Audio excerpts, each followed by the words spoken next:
बोलिए श्रीमद् भागवत महापुराण की जय। अब हम चलते हैं श्री परीक्षित जी महाराज के जन्म की ओर। कल हमने सुखदेव जी की कथा सुनाई थी। भागवत के प्रमुख वक्ता कौन है? श्री सुखदेव जी महाराज। और श्रीमद् भागवत के प्रमुख श्रोता कौन है? श्री सुखदेव परीक्षित जी महाराज।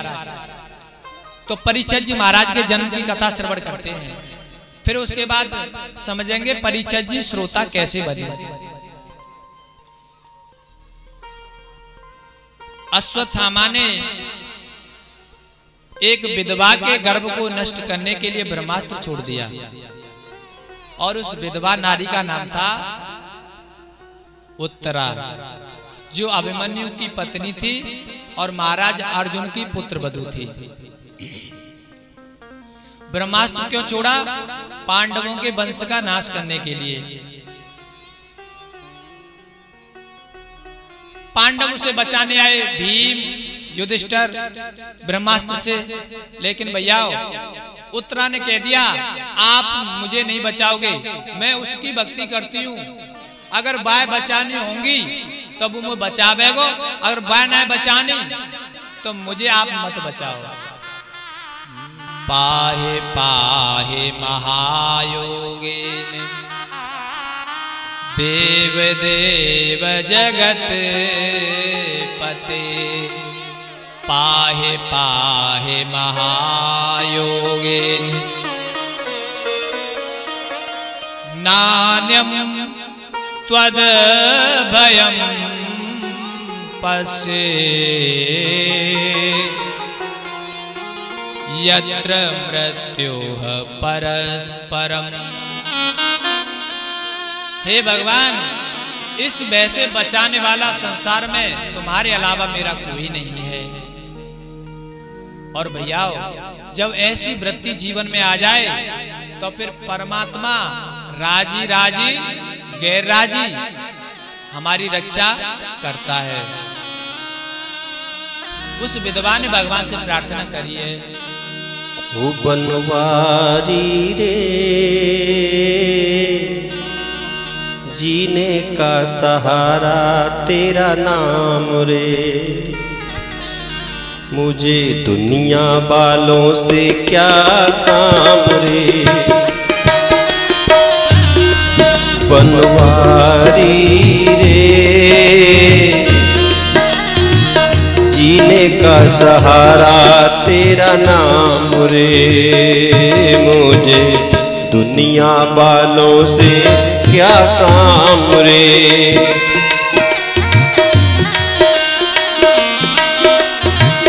कहने लगी आज उत्तरा, दीन दयाल सुने जब से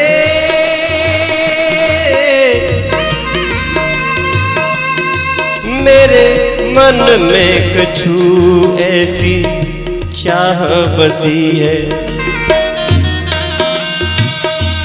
और को आसरो छोड़ दियो प्रभु, तेरे नाम की फेंट कसी है। छोड़े तुम्हें अब जाऊं कहाँ, मेरे प्यारे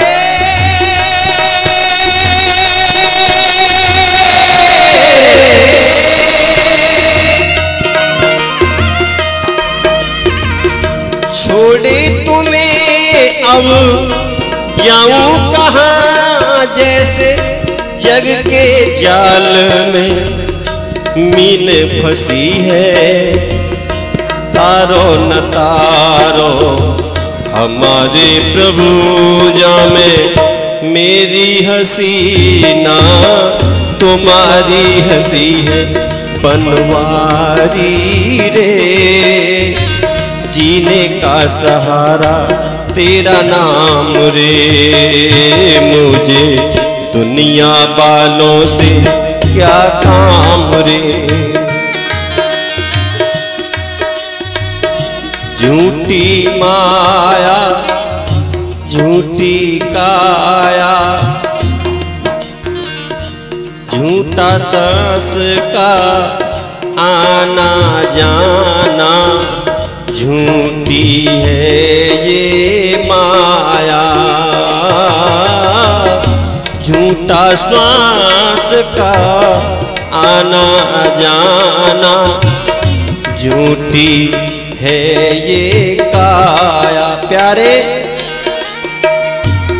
मोहे साचो लागे तेरो नाम रे, मोहे साचो लागे तेरो नाम रे। बनवारी रे जीने का सहारा तेरा नाम रे। मुझे दुनिया वालों से क्या काम रे।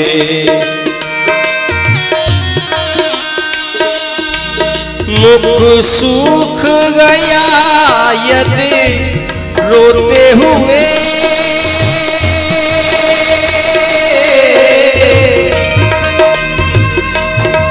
फिर अमृत ही बरसाया तू क्या। ये जीवन ही न रहा जग में, फिर आके दरस दिखाया तो क्या। बनवारी रे जीने का सहारा तेरा नाम रे। मुझे दुनिया वालों से क्या काम रे। मुझे दुनिया वालों से क्या काम रे। मुझे दुनिया वालों से क्या काम रे।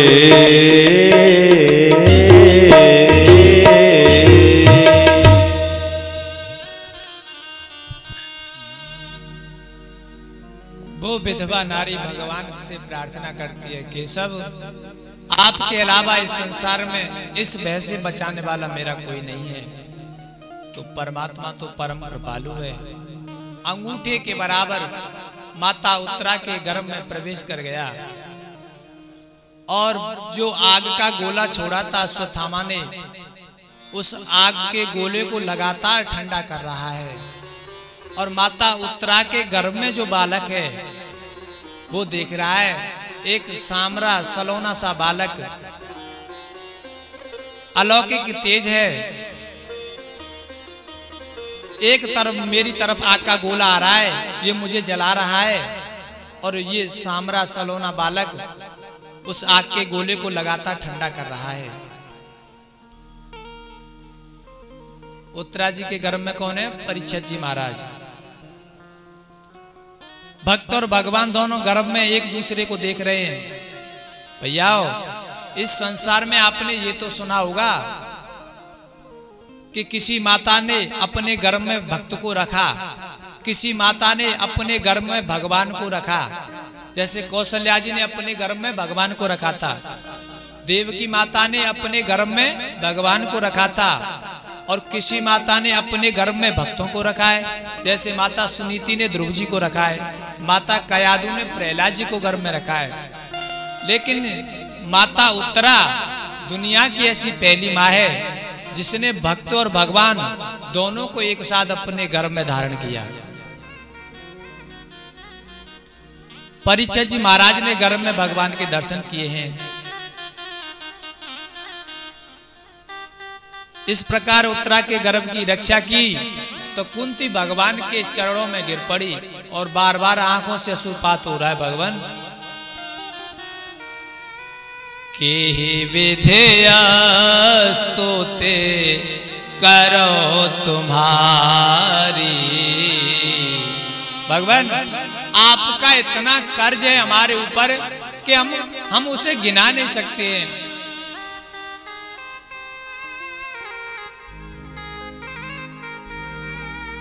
भगवान ने कहा बुआ देख, अब तो ये महाभारत का युद्ध खत्म हो गया और तेरा अब तो बेटो राजा है गो है, अब तो तू राजपाटवारी है गई बुआ।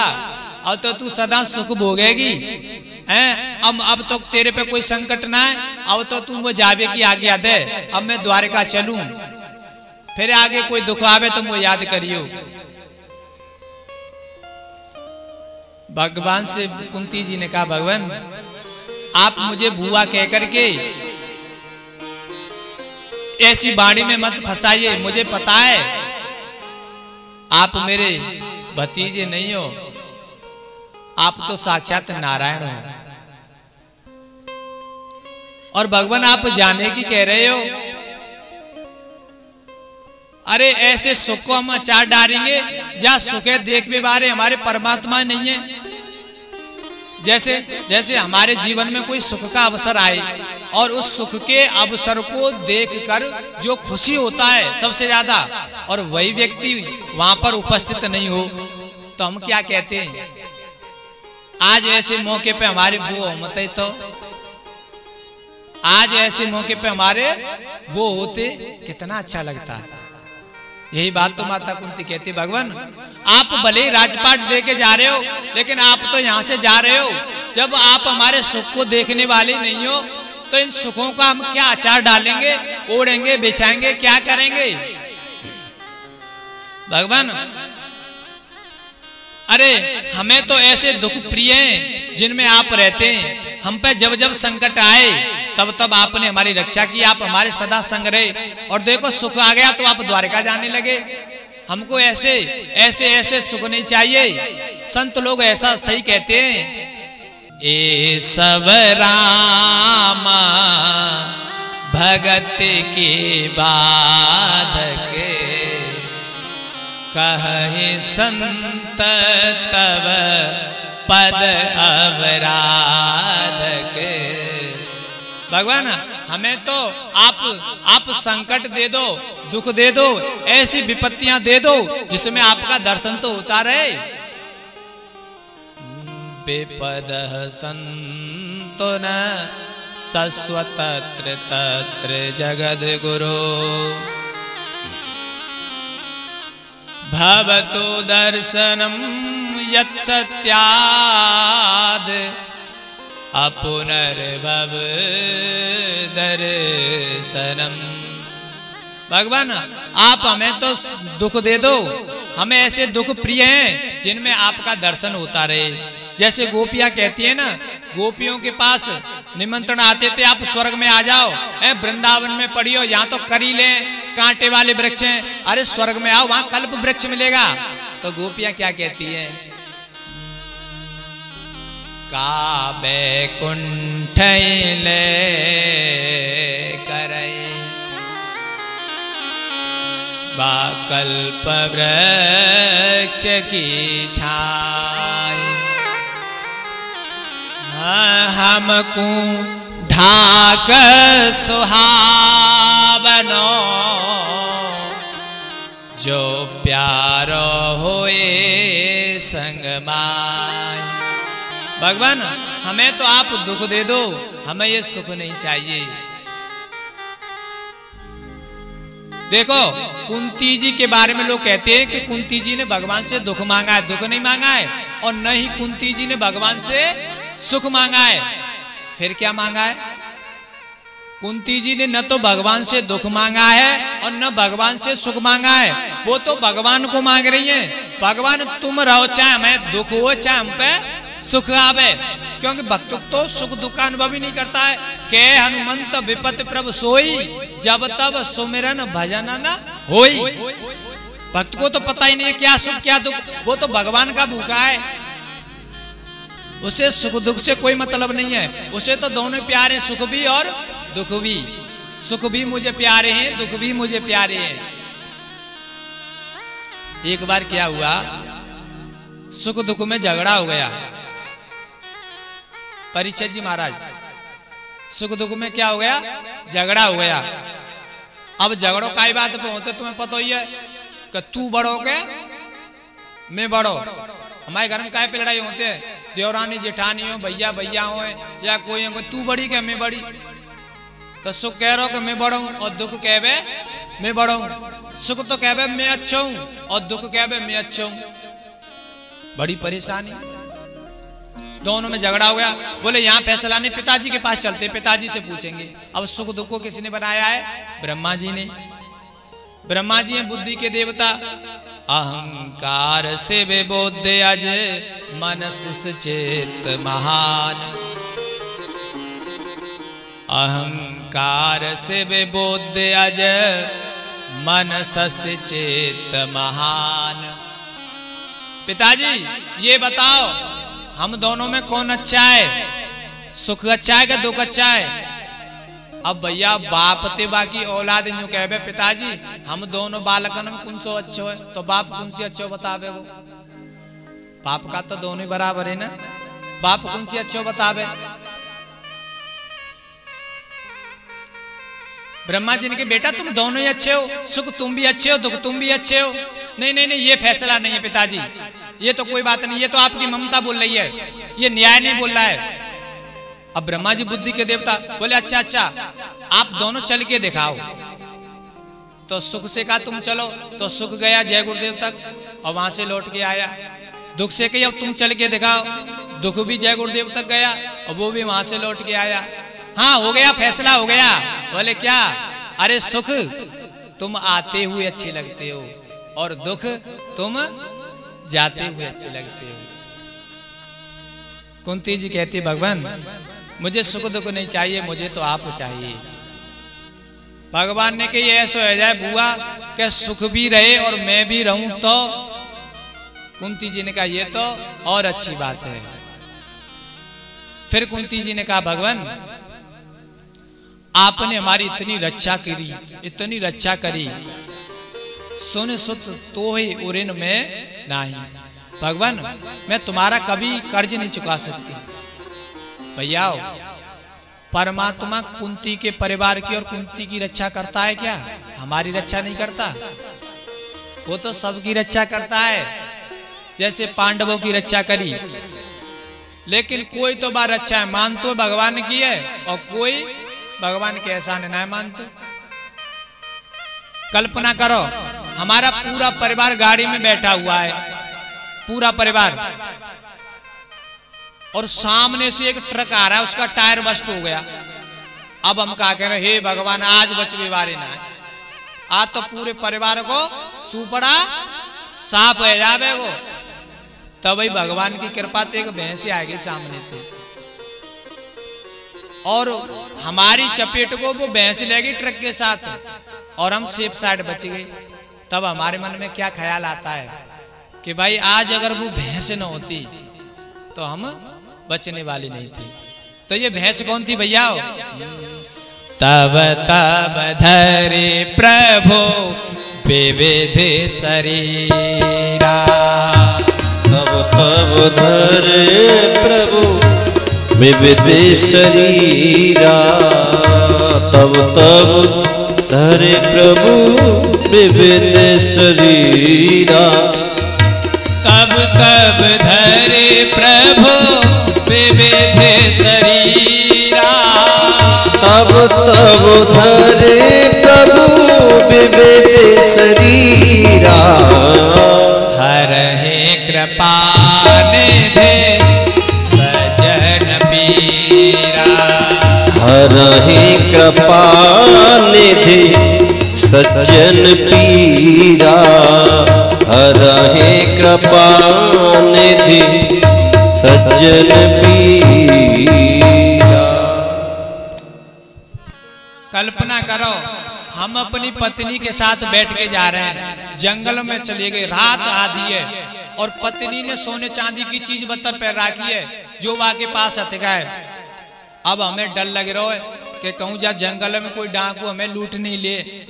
तभी भगवान की कृपा से एक सामने से गाड़ी आई और अमन भाई हाथ दयो, ए भैया ने कहा हमें शहर में छोड़ दियो, देखियो जंगल में फंसे पड़े। और बा गाड़ी भाई भैया ने गाड़ी में बैठा रे और जाके जंगल में से शहर में छोड़ दिया। अब पति पत्नी क्या बात कर रहे हैं कि पता है, सुनते हो, आज ये गाड़ी वाला भैया नहीं होता ना तो आज हम यहाँ नहीं होते, टांकों के हवाले होते। तो ये गाड़ी वाला भैया कौन था? तब तब धरे प्रभु विविध शरीरा। हरहि कृपा निधि सज्जन पीरा हरहि कृपा निधि सज्जन पीरा। मान लो हमारे परिवार में आपस में लड़ाई है रही है, हमारे बालक निकल आए और हमारे भैया के बालक को निकल आए, भैया के बालक ने के हाथ में लट्ठू लग रहा है और हमारे बालक ने के हाथ में लट्ठू लग रहा है, लड़ाई है कि पूरे पूरे चांस हैं। तब ही कहा भयो एक बहुत बड़ो सर्प निकल आयो घर में, अब वो लट्ठ तो लाए आपस में लड़वे का। अब बोले सर्प निकल आयो, पत्नी ने कही पहले आप बाद में लड़ी जा, सर पे देखो। अब पूरा घर बस सर पे ढूंढने में लगे रहो। अब वो सर्प थोड़ी हो, वो तो अंतर ध्यान हो गया। अब वो पूरा घर बस सर पे देख रहे हो। क्रोध की एक अवस्था होती है, क्रोध पूरे दिन थोड़ी आता है। अब क्रोध उतरेगा तो फिर लड़ाई काएगी। अब क्रोध तो उतर गया, अब जो लाठी डंडा ला के लड़वे वो तो शांत है। तो ये सर्प कौन था जो हमारे झगड़े को मिटाने आया था? तब तब धरे प्रभु विविध शरीरा हरहि कृपा निधि सज्जन पीरा हरहि कृपा निधि सज्जन पीरा। फिर कुंती जी भगवान से प्रार्थना करते हैं, भगवान मेरे गले में 2 फंदे पड़े हुए हैं, इन फंदों को काटिए। भैया पुरुषों के गले में तो एक फंदा पड़ा होता है, पुरुषों की आसक्ति तो अपने परिवार में होती है, और माताओं के गले में 2-2 फंदे पड़े होते हैं, एक मायके का और एक ससुराल का। माताओं की आसक्ति 2 जगह रहती है, इसीलिए बेचारी ज्यादा परेशान रहती है। बहुत सी माताओं की आसक्ति मायके में ज्यादा रहती है, उतनी ससुराल में नहीं रहती। हर बात पे मेरो मायको, मेरो भैया जो और मेरो पापा जो।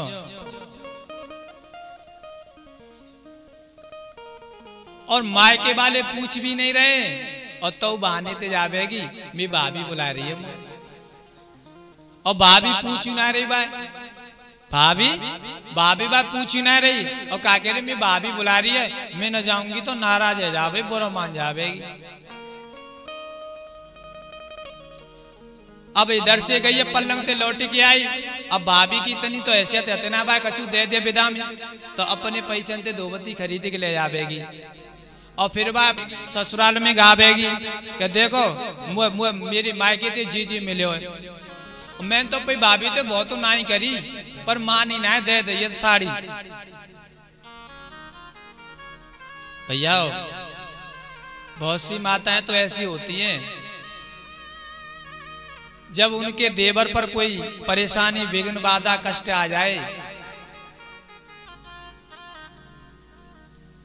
और पति अपने भैया की मदद कर रहा हो देवर की, तो रासो कर देंगी, कलेश कर देंगी। अरे तुम पे पे बालक तो पारे ना जाए रे, तुम्हारा भैया कछु कमावे न धमावे, भूखो तो मरे गोई, लाख तरह की बातें सुना देती है। और जे आफत जब उनके भैया पे आमत गए तो अपने पति से क्या कहेंगी, अरे थोड़ी बहुत मदद कर दो भैया की, अरे कहूना तुम्हारे पैसा मर रहे और मैं आती हूँ ना बीच में तुम्हारे, तुम्हें पूरे पैसा दिबाऊंगी, मुंह दो और प्याज। कुंती जी यही बात कहती है, भगवान मेरे गले में जो 2 फांसी के फंदे पड़े हुए हैं, स्नेह पास में मम छिंदी दृढ़म पांडुस वृष्णिसु। भगवान मेरे गले में 2 फंदे पड़े हुए हैं, एक पांडु वंश का और एक वृष्णि वंश का। अब कौन बतावे को मैया को मायके को वंश कौन सा है और ससुराल को वंश कौन सा है, कौन बतावे को? पांडु वंश की ससुराल पांडु वंश में के वृष्णि वंश में? पांडु वंश में। धन्यवाद। भगवान यहाँ माता कुंती से विदा लेते हैं और युधिष्ठिर जी रोते हैं, क्योंकि इतना नरसंहार हो गया था ना, तो युधिष्ठिर जी को भगवान समझा रहे हैं, भैया अरे ऐसे क्यों नाराज हो रहे हो, ऐसे काम नहीं चलेगा। अब तो तुम राजा हो गए हो, बालकों की तरह रो रहे हो, अब तो तुम राजपाट करो ना। देखिए भगवान कृष्ण ने अर्जुन को भी उपदेश दिया है और युधिष्ठिर को भी उपदेश दिया है।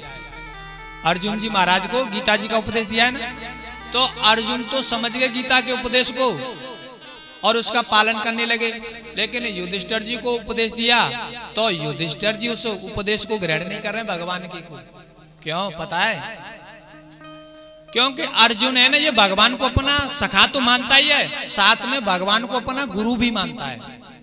और युधिष्ठिर की नजरों में भगवान भगवान नहीं है, वो तो उनके आगे तो एक तो उम्र में कम है, एक तो उम्र में कम है, तो वो उन्हें एक बालक की तरह व्यवहार करते हैं युधिष्ठिर जी महाराज। और ये हकीकत है क्या? महापुरुषों की वाणी, संतों की वाणी, कथावाचक की वाणी कानों से सुनाई नहीं देती है। कथावाचक की वाणी कानों से सुनाई नहीं देती है। श्रद्धा होगी हमारी कथावाचक में तो ही वो वाणी समझ में आएगी, तो ही वो सुनाई देगी। और श्रद्धा नहीं है तो बात समझ में आने वाली नहीं है। इसीलिए युधिष्ठिर जी नहीं समझते। तब भगवान ने सोची इन्हें भीष्म बाबा के पास लेके चलूं। तब भगवान उन्हें भीष्म बाबा के पास लेके जाते हैं और भीष्म बाबा के पास लेके गए। भीष्म बाबा इंतजार कर रहे थे भगवान के आने का। पांचों पांडव द्रौपदी जी पहुंचे भगवान लेकर के। युधिष्ठिर जी महाराज पहुंचे हैं तो भीष्म बाबा ने कहा आप पांचों आ गए? बोले हाँ भगवान। अर्जुन से कहा अरे अर्जुन तुम्हारा सखा नहीं आयो का? भगवान कृष्ण नहीं आए? बोले आए बाबा, वो पीछे ठाड़े तुम्हारे। भीष्म बाबा ने कहा बिल्कुल सही जगह ठाड़े, क्योंकि इन आंखों ने इतना गलत होते हुए देखा है, अब ये आंखें भगवान के दर्शन का अधिकार खो चुकी हैं, ये भगवान के दर्शन करने के लायक नहीं रही है।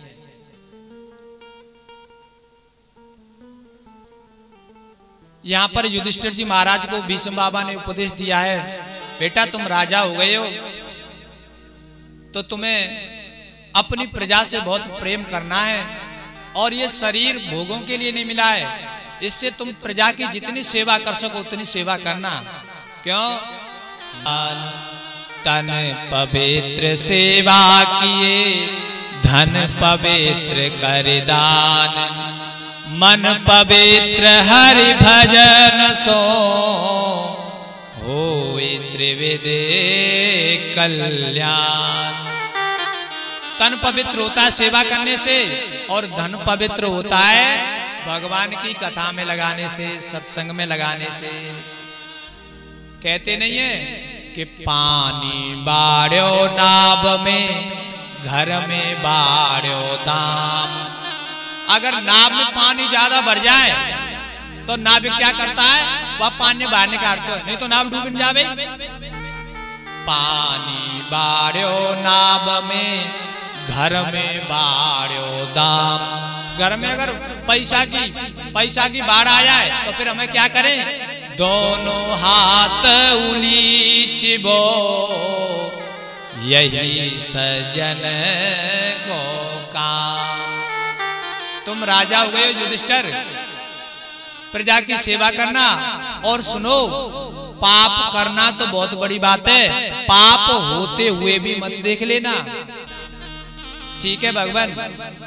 ये बात जब भीष्म बाबा ने कही कि युधिष्ठिर आप पाप करना तो बड़ी बात है, पाप होते हुए भी मत देख लेना, तो एकदम से द्रौपदी बहुत जोर से हंसने लगी। द्रौपदी जी को हंसी आ गई। भीष्म बाबा ने कहा अरे मैं ऐसा उपदेश कर रहा हूं और आप हंस रही हो, बात क्या है बेटी? बाबा कोई बात ना, मुझे तो वैसी हंसी आएगी। नहीं आप कुलीन घर की नारी हो, और कुलीन घर की नारी अकारण नहीं हंसा करती हैं। तब वो कहते बाबा आप कह रहे हो कि पाप तो देखना भी नहीं चाहिए, और बादना जब मेरी इज्जत लूटी जा रही थी तो बादना तुम्हारा जो उपदेश कहां चलेगो? भीष्म बाबा ने कहा बेटा मेरे 121 जन्म हुए, मुझे अपने 121 जन्मों की याददाश्त बरकरार है। मैंने कभी कोई पाप नहीं किया, एक तेरा पाप देख लिया था, उसी पाप की तो सजाए मैं 14 दिन से इन बाणों पे पड़ा हूं।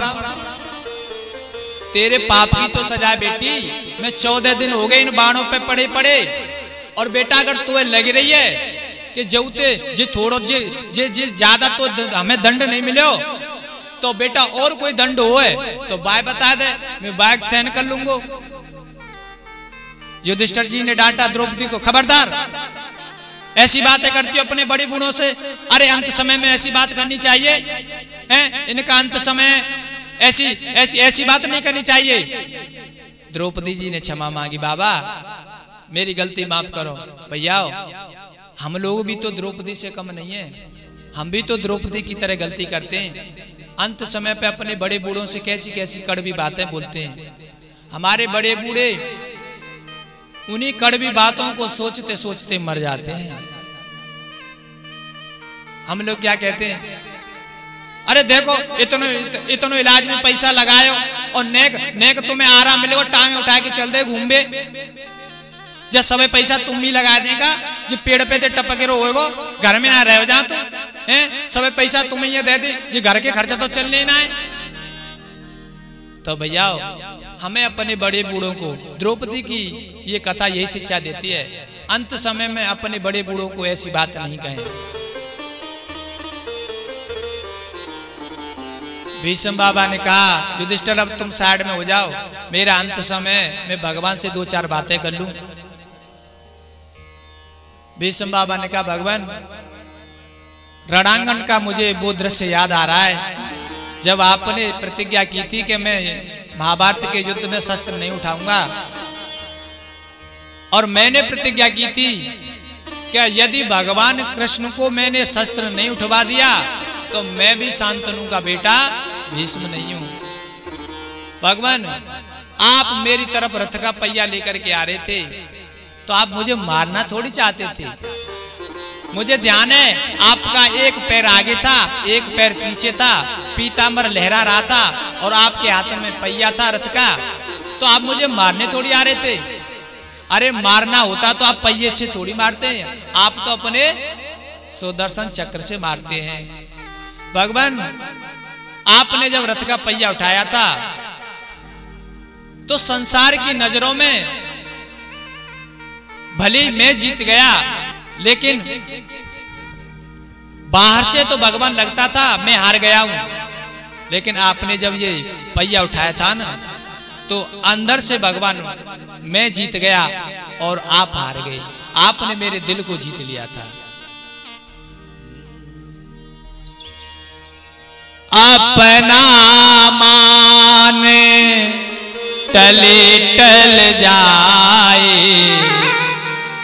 अपना मान टले टल जाए, जन का मान टलते देखा।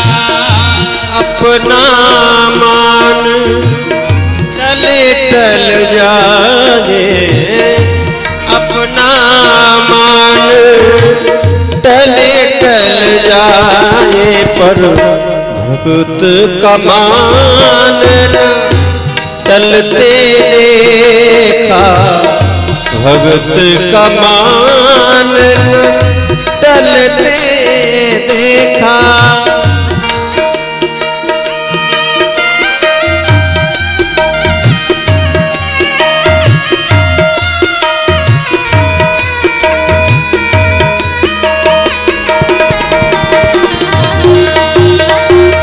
अपना मान टले टल जाए, जन का मान टलते देखा। प्रबल प्रेम के पाले पड़ कर, प्रबल प्रेम के पाले पड़ कर, अपना नियम बदलते देखा।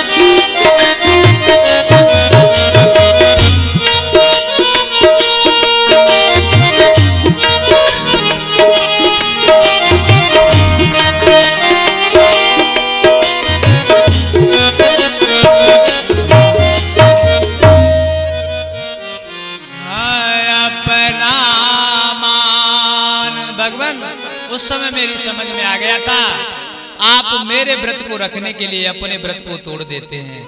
भगवान, मेरी एक बेटी है और मैं उस बेटी के पीले हाथ करना चाहता हूं। भगवान बोले, आप तो अखंड ब्रह्मचारी हो, जब शादी नहीं हुई तो बेटी कहां से हो गई? भीष्म बाबा ने कहा, मेरी जो बुद्धि है ना, यही मेरी कुंवारी कन्या है और इसे मैंने संसार की हवा नहीं लगने दी है। आप इस बुद्धि को ग्रहण करो भगवान। अब ये बुद्धि आप में स्थिर हो गई है। और इतना कहकर के भीष्म बाबा अपने प्राणों का त्याग करते हैं। बोलिए भीष्म जी महाराज की। कितना बड़ा सौभाग्य था भीष्म बाबा का, जिस परमात्मा का जन्म जन्म जन्म उन जतन कराई, अंतराम कहे आवत नहीं। साक्षात भगवान के सामने खड़ा हुआ है। कैसी मृत्यु हुई है। इतना तो करना स्वामी, जब प्राण तन से निकले। युधिष्ठिर जी महाराज, अर्जुन, नकुल, सहदेव, भीम, द्रौपदी फबक फबक कर रो पड़े अपने वीर महारथी को विदा करते समय। भगवान ने समझाया, अरे क्यों रोते हो, ये मरे थोड़ी है, इन्होंने तो बहुत बड़ी उपलब्धि हासिल की है।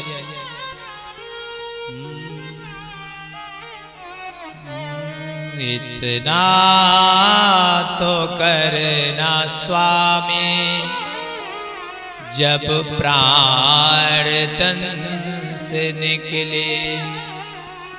गोविंद नाम लेकर तब प्राण तन से निकले। कबीरा जब पैदा हुए, जग हंसा हम रोए, ऐसी करनी कर चलो, हम हंसे जग रोए। पांडवों को धीर बंधाया, रोते क्यों भैयाओ, आया है सो जाएगा राजा रंग फकीर। कोई सिंहासन चढ़ चला, बंधे जात गंभीर। भैया ऐसे उदास मत होइए। युधिष्ठिर जी महाराज का उधर मन नहीं लगता है। बोले, ये इतना खून खराबा हो गया, इतनी माताएं विधवा हो गई, इतनी कोख सूनी हो गई, राजपाट को भोगने में वो आनंद नहीं आता है। तो परीक्षित जी महाराज को राजभार सौंप गए और 5 पांडव स्वर्गारोहण की यात्रा करते हुए जा रहे हैं। क्या सोच करे पागल मनुआ, क्या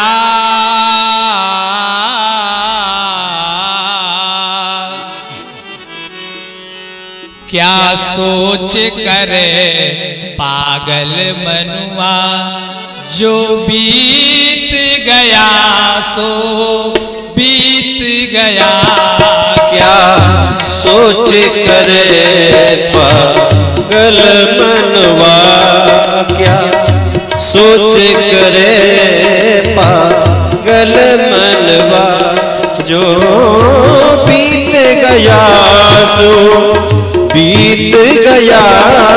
क्या सोच करे पागल मनवा, इस झूठे खेल का मूल्य ही क्या, इस झूठे खेल का मूल्य ही क्या।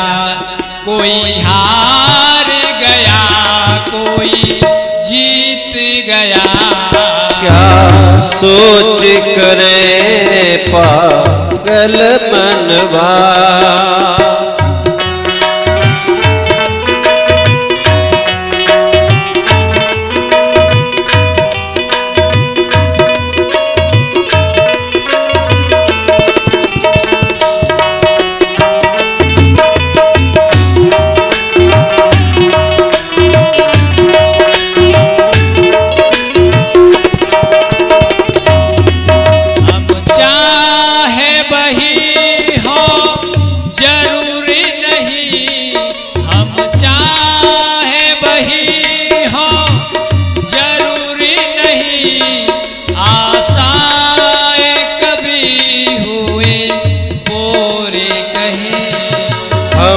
चाहे वही हो जरूरी नहीं, आशाएं कभी हुई पूरी नहीं। रे सोच तनिक जीवन घटका, रे सोच तनिक जीवन घटका, श्वासा जल कितना रीत गया। क्या सोच करे पागल मनवा, जो बीत गया सो बीत गया।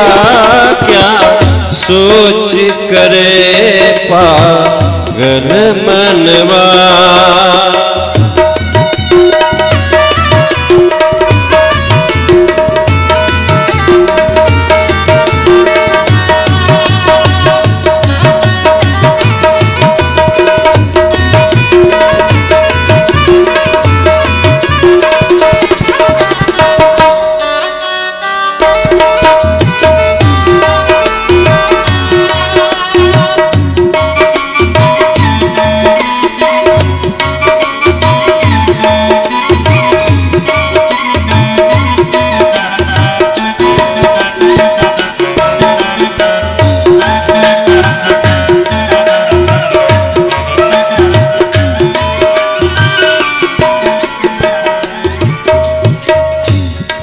प्रभु प्रेम पीयूष पिया जिसने, प्रभु प्रेम पीयूष पिया जिसने, परहित हित जन्म लिया जिसने। प्रभु प्रेम पीयूष पिया जिसने, परहित हित जन्म लिया जिसने। जीवन है वही जो जन जन के, जीवन है वही जो जन जन के, बन अधरों का मृदु गीत गया। क्या सोच करे पागल मनवा, जो बीत गया सो बीत गया। क्या सोच करे पागल मनवा।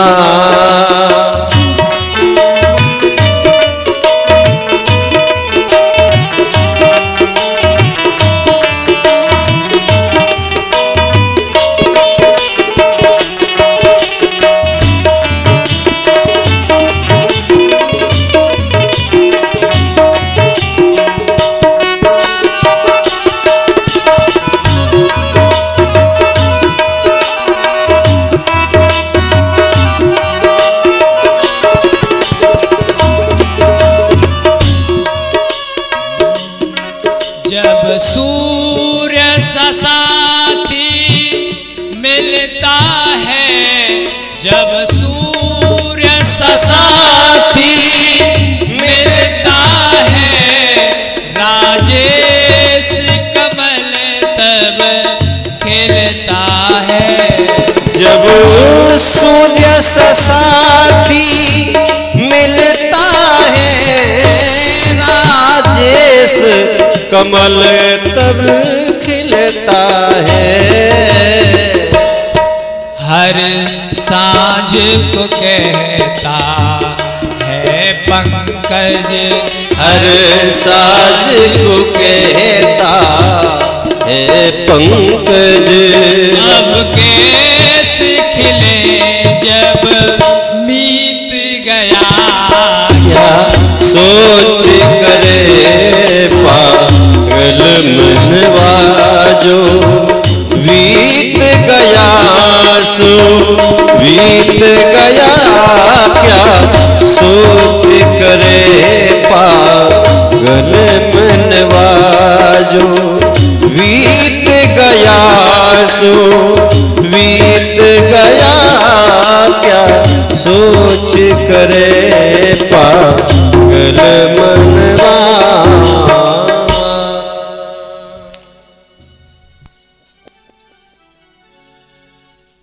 क्या सोच करे पागल मनुआ, जो बीत गया सो बीत गया, इस झूठे खेल का मूल्य ही क्या।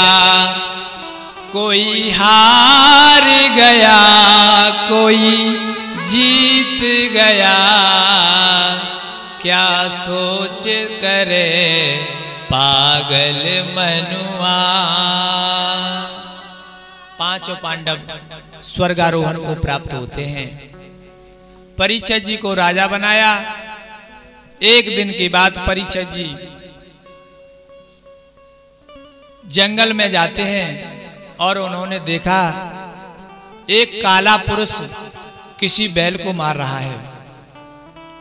ये काला पुरुष कौन था? कलयुग था। और वो बैल कौन है? धर्म का प्रतीक है। पुराणों में बैल को धर्म बताया है। और उस काले पुरुष ने, कलयुग ने, इस बैल के 3 पैर तोड़ दिए थे। कौन कौन से? सत्य, तप और दया। धर्म के 4 चरण होते हैं, सत्य, तप, दया और दान। 3 चरण तोड़ दिए थे। परीक्षित जी ने कहा, कौन है भाई तू और इसे क्यों मार रहा है? काले पुरुष ने कहा, मैं कलयुग हूं और धर्म को नष्ट करना मेरा कर्तव्य है। परीक्षित जी ने कहा, यह काम तू मेरे राज्य में नहीं कर सकता है, तो ये काम करना है तो मेरे राज्य के बाहर जा। जैसे हमारे घर पे कोई लड़ रहा हो हमारे घर के सामने, तो हम क्या कहते हैं? भाई तू हमारे द्वार पे मत लड़े, अपने द्वार पे मरियो, जो कछु करना है। भैया परीक्षित जी के चरणों में गिर पड़ा कलयुग। और भैया नवने नीच के अति दुखदाई,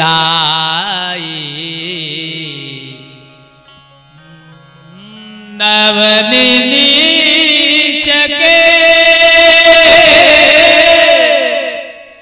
अति दुखदाई,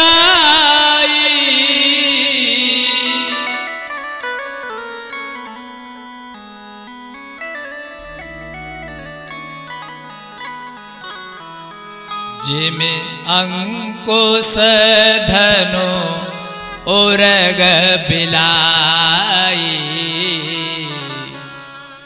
परीक्षित जी ने देखा ये तो चरणों में गिर पड़ा है, तो शरणागत को जे तजय निजा नहीं तनुमान, तेनर पामर पाप में तिने बिलोकत हानि। उसने कहा, भगवान मुझे माफ करो। और भैया जैसी परीक्षित जी ने दया करी, तो दया करी तो आफतें आई। यहां पर तो परीक्षित ने कलयुग पे दया दिखाई है, और एक जगह माता कैकेयी ने मंथरा पे दया दिखाई है। यहां तो परीक्षित जी को दया आई है कलयुग पे, और वहां कैकेयी को दया आई है मंथरा पे। और इधर तो परीक्षित कह रहे थे, बोले अगर मेरे राज्य में ये काम किए ना तो जान से मार दूंगा। और उधर कैकेयी कह रही है, अगर दोबारा तूने ये कहा ना कि राम के राज तिलक के बारे में, तो मंत्रा तेरी जीभ को निकाल लूंगी। लेकिन विचित्र बात भैया, न तो परीक्षित ने कलयुग को जान से मारा, और ना ही कैकेयी ने मंत्रा की जीभ निकाली। और इसका परिणाम क्या हुआ? दुष्ट पर यदि दया करोगे, इधर तो परीक्षित जी का विनाश होता है, और इधर माता कैकेयी का पतन होता है। नवन नीच के अति दुखदाई।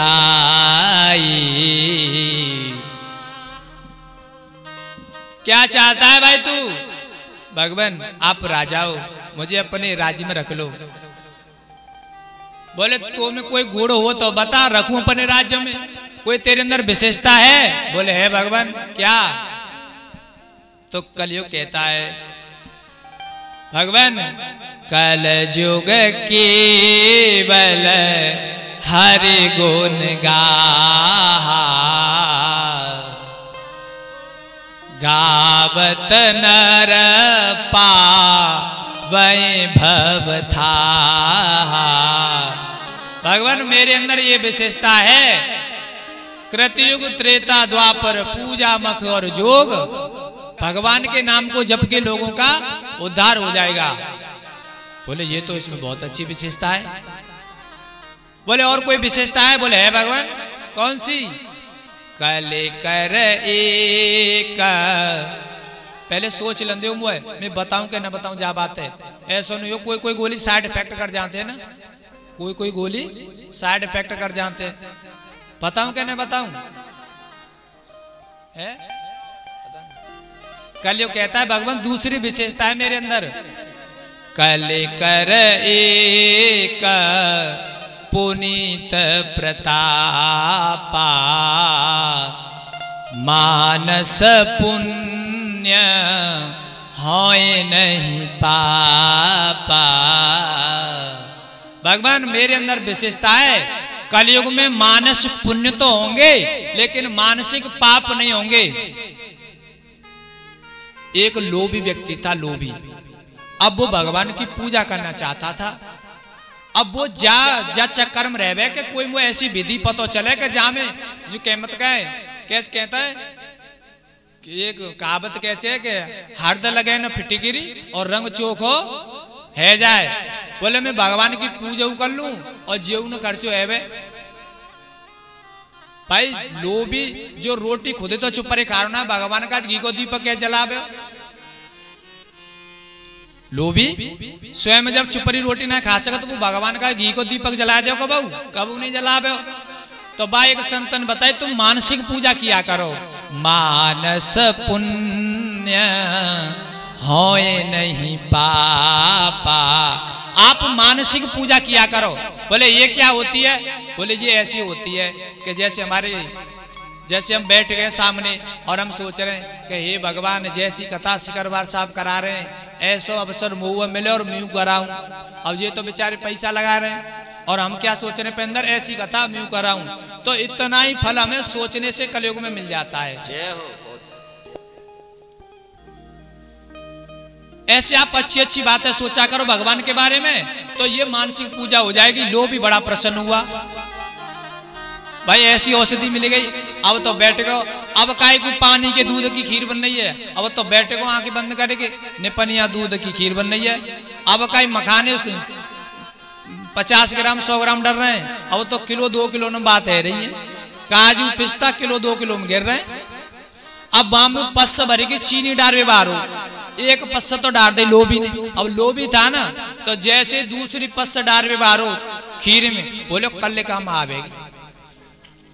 मानसिक पूजा चल रही है, कितना लोभी है, बोलो कल काम आवे। और जैसे वो पस्स डारवे बारो चीनी की और पीछे लई और तभी भगवान ने हाथ पकड़ लिया। बोले यार तेने तो ऐसी पूजा करी है, तू तो जो भूलेगो कि जी मानसिक पूजा है क्या वास्तविक पूजा है। भगवान ये मेरी विशेषता है, कल कर एक पुनीत प्रतापा।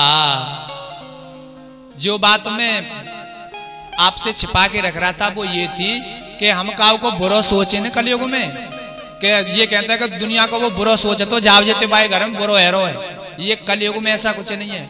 हम काऊ को कितनों बुरा सोचे, कबू काऊ को बुरो नहीं होगा ना, हम बुरो होएगो। हम दूसरे के बारे में सोचें कि वो एक्सीडेंट ते मर जाए, कि कर्ज ते लद जाए, बीमारी ते लद जाए, पाते लद जाए, कलंक लग जाए, तो न तो बा को बुरो हैरो ना माँ बुरो हैरो। ये कलयुग की विशेषता है, मानस पुण्य होए नहीं पापा। इसमें पाप तभी लगेगा जब क्रिया का रूप धारण कर लेगा। पाप जब क्रिया का रूप धारण कर लेगा तभी लगेगा। विचार में जो पाप आया है ये कलयुग की विशेषता थी। ये विशेषता देखी तो परीक्षित जी महाराज ने उसे 4 स्थान बताए रहने के लिए। धूतम पानम स्त्रियसून यत्रा धर्म चतुर्विदः। बोले तुम 4 जगह पे रहो। पहला ताश, जहां पर लोग ताश खेलते हैं। ताश जानते हो नहीं जानते हो? कुछ तो ये कह रहे होंगे माफ करना, तुम जान भी बात कर रहे हम खेलते हैं। भगवान परीक्षित जी क्या कह रहे हैं कि आप ताश में रहो। ताश में क्यों रहो? ताश में क्यों बताया? बोले ताश में छलकपट ज्यादा होता है कि कब तुरफे दुबका, कब उकाऊ दुबका, कब पत्तन दुबका, वह में छलकपट बहुत ज्यादा होता है ताशन में। और भक्ति के मार्ग में और जुआ के मार्ग में अंतर है। जुआ के मार्ग में जो जितना छलकपट जानता है वो जुआ को उतनी आसानी से जीत लेगा, और भक्ति मार्ग में जो छलकपट जानता है वो भगवान को नहीं जीत पाएगा। भगवान तो छलकपट के बारे में कह रहा है कि निर्मल मन जन सो मोहि पावा। निर्मल मन जन सो मोहि पावा। निर्मल मन जन सो मोहि पावा। निर्मल मन जन सो मोहि पावा। मोहि कपट, मोहि कपट छल छिद्र न भावा। निर्मल मन जन सो मोहि पावा। मोहे कपट छल छिद्र न भावा। निर्मल मन जन सो मोहि पावा। दूसरा स्थान कलयुग, आप रहो पान में, मदिरा पान में, और इसके बारे में तो बताने की जरूरत है ही नहीं। तीसरा बताया गलत स्त्रियों का जहां संग करते हैं जो लोग जिन परिवारों में, वहां रहो। चौथा बताया जहां हिंसा होती है आप वहां पर रहिए, चाहे वो विचारों की हिंसा हो चाहे नर की हिंसा हो। चार जगह बताई तो कलयुग बोला भगवान ये चारों जगह तो आपके राज्य में है ही नहीं। जिस समय पांडव जुआ में हारे थे ना, तो परीक्षित जी ने राज्य पे बैठते समय ये कसम खाई थी, सौगंध, कि मैं अपने राज्य में जुआ नहीं रहने दूंगा। तो ये चारों चीज परीक्षित जी के राज्य में नहीं है। धूतम पानम स्त्री असूना यत्रा धर्मस चतुर्विधा। कितनी विचित्र बात है, चारों बात उनके राज्य में नहीं है। नहीं तो भैया कोई कोई ऐसा गांव मिल जाबो जहाँ गांव में जी चारों चीज रहते हैं। अरे गांव में तो छोड़ो, बहुत से तो परिवार मिल जाएंगे ऐसे जहां मुझे चारों चीजें मिलती। धूतम पानम स्त्री सूनम। कलयुग ने कहा भगवान चार चीज तुमने दे दी मुझे, एक चीज मुझे अपने मांग लन दो। चार तो तुमने पे मोते दे दी, एक मुझे मांग लन दो। बोले फिर क्या मांगोगे? कलयुग ने कहा भगवान मुझे सोने में बास दे दो। काय में? एरी मैया चीज बत्तर पैरवे भाई हो, काय में रहे तो कलयुग? सोने में। बहुत सी तो डर पे गई होंगी कि हमने तो सोने पहन रखी। भैया परमात्मा गीता में कहता है कि धातुओं में मैं स्वर्ण हूं, सोना हूं। धातु नाम अस्मि कांचनम, धातुओं में मैं सोना हूं।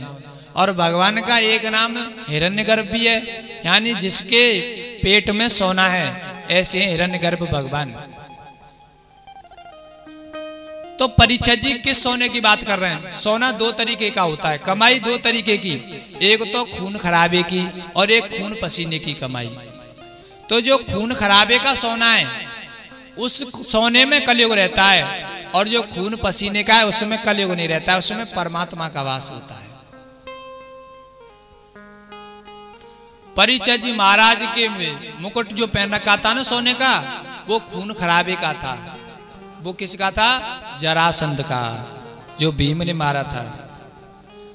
अब वो सोनो दयो तो करी तो भलाई और एगो उल्टो। वो सोनो परीक्षित जी के सिर पे सवार हो गया मुकुट पे। ये तो उल्टा हो गया ना। जैसे शंकर भगवान भस्मासुर को वरदान दे रहे थे, भस्मासुर को वरदान दिया कि तू जाके चांद पे हाथ धर देगा बुई भस्म। तो भस्मासुर बोले वो तुम्हारी पे धर के देख लेंगे। बोले बाबा चेक करेगी। अब बोले बाबा बोले जान तो मैं मरवायो भैया। अब बोले बाबा भाग रहे। तब भगवान ने मोहिनी अवतार धारण किया है और भस्मासुर के आगे आगे आगे आते हैं और उसका संहार करते हैं ना। तो जो भोले बाबा के साथ हुआ था वही तो परीक्षित जी के साथ हुआ है। किया था भला और हो गया उल्टा।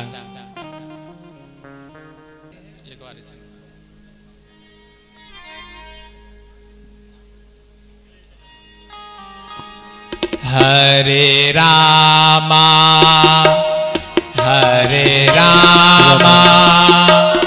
रामा रामा हरे हरे, हरे रामा हरे रामा राम रामा हरे हरे, हरे रामा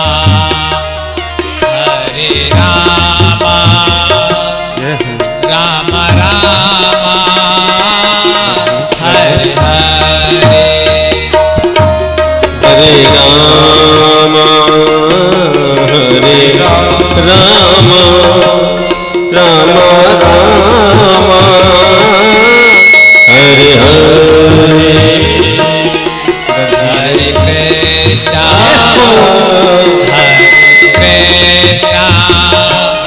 कृष्णा कृष्णा हरे हरे, हरे कृष्णा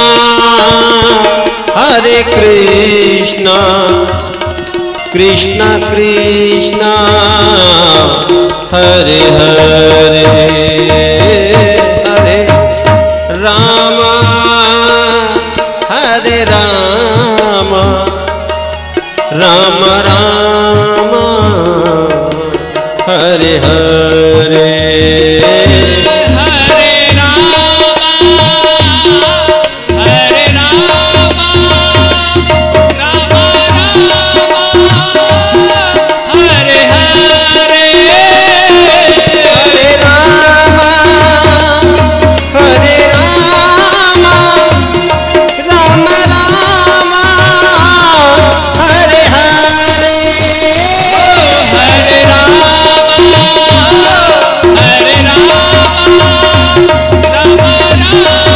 सभी बोले भाव से, हरे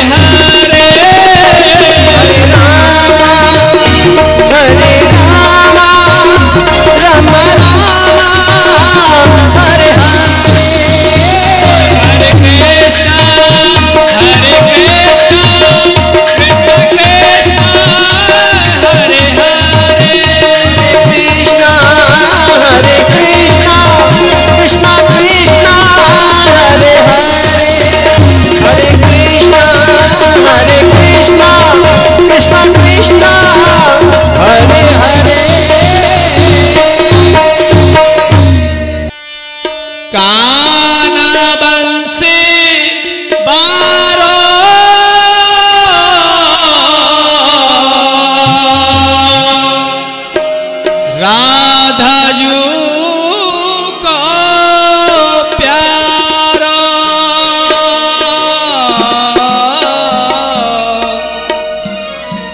लूट लूट दिखावे वृंदावन को कृष्ण कन्हैया लूट लूट दिखावे लूट लूट दिखावे लूट लूट दिखावे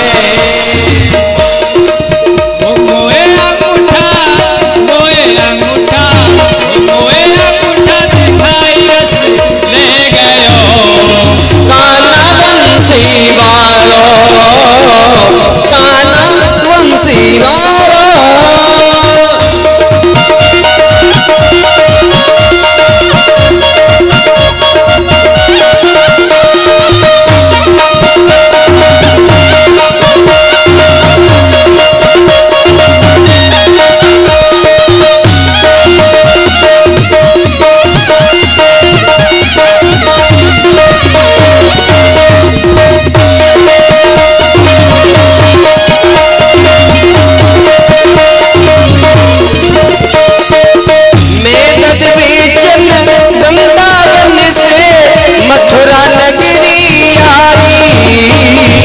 मथुरा नगरी आई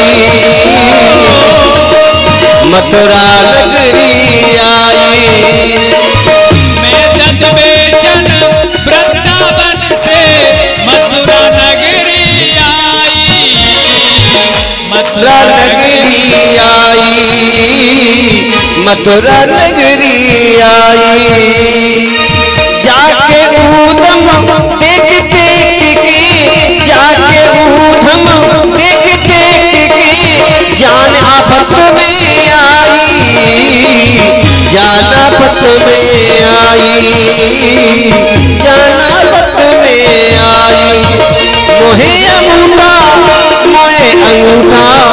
मोहे अंगूठा दिखाई रस ले गयो काना बंसी वारो काना बंसी वारो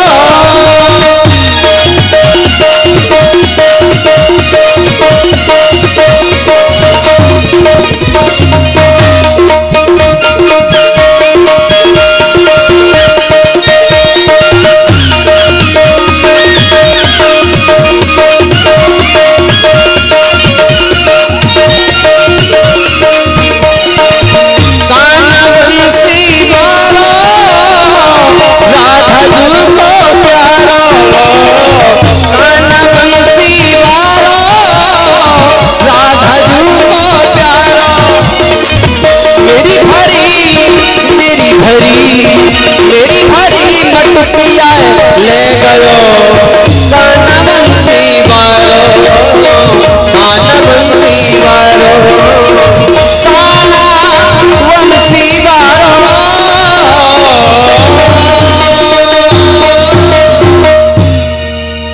बोले बाल कृष्ण भगवान की जय श्री हनुमान जी महाराज की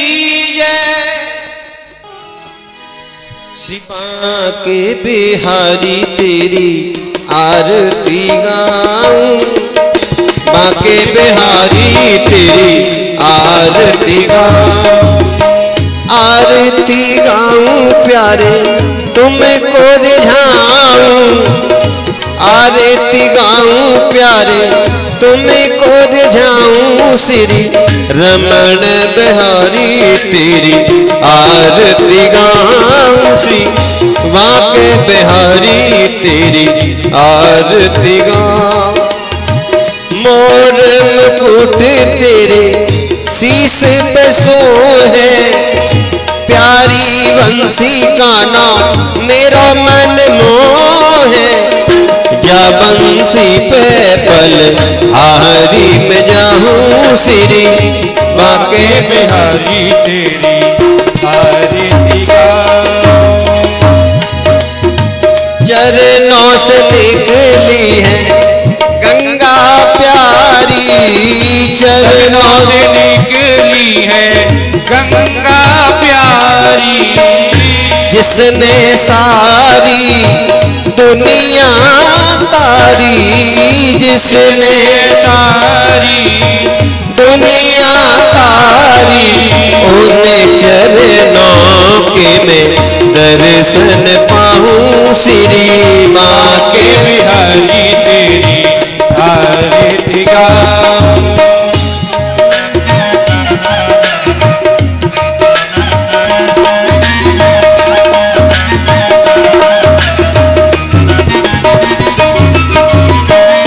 प्यास दास के नाथ आप हो, प्यास दास के नाथी आप हो।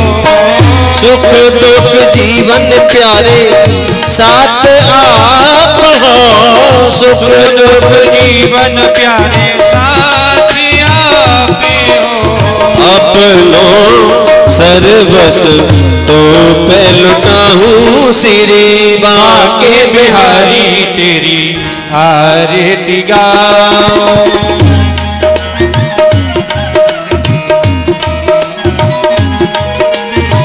वृंदावन में वजत बधाई, वृंदावन में भजन बधाई। गोपी ग्वाल मिले आरती गाई, गोपी ग्वाल सब आरती गाई। आरती करत यशोदा माई, बड़ी सभा में तो मनाऊं श्री रसिक बिहारी आरती गाऊं। श्री हरदास के प्यारे तुम हो, श्री हरदास के प्यारे तुम हो। मेरे मोहन जीवन धन हो, मेरे मोहन जीवन धन हो। आजा रे कन्हैया तुहे अपनो बनाऊं, श्री माँ के बिहारी तेरी आरतियाँ, तेरी रसिक बिहारी तेरी आरतियाँ, श्री रमन बिहारी तेरी आरती गाऊं। हरि ओम माम जलिन सिद्धकरणम जो शांतिरंतकुं शांति पृथ्वी शांति राप शांति रोषदया शांति वनस्पतय शांति विश्वदेवा शांति ब्रह्म शांति सर्वगुण शांति शांति रेव शांति सामा शांति रेधि। सभी हाथ में फूल ले लीजिएगा, सभी हाथ में फूल लीजिएगा। मंत्र पुष्पांजलि बाबूजी या नीचे रख दीजिएगा। हरि ओम यजनेन यजन्यावय जन्त देवास्तानि धर्माणि प्रथमान्या सन्नाते हनाकं महिमानः सचन्त यत्र पूर्वे साध्याः शान्ति देवाः।